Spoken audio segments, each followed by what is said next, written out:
George Washington's path to prominence began with the influence of his older brother Lawrence. Lawrence was almost 14 years older, and he lived the kind of life that young George admired.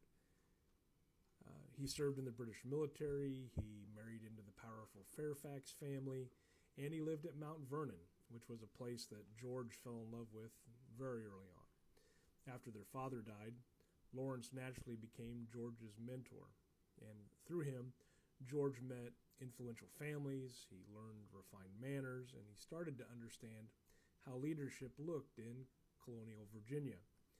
Lawrence also opened the door to George's first real profession, and he connected him with surveyors in the Shenandoah Valley, which then launched George's surveying career as a teenager.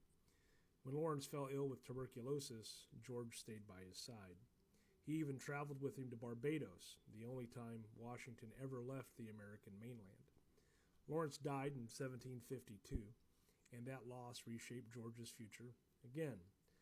George eventually inherited Mount Vernon, but he also inherited the expectations Lawrence lived under: responsibility, public service, and the push to rise in Virginia society.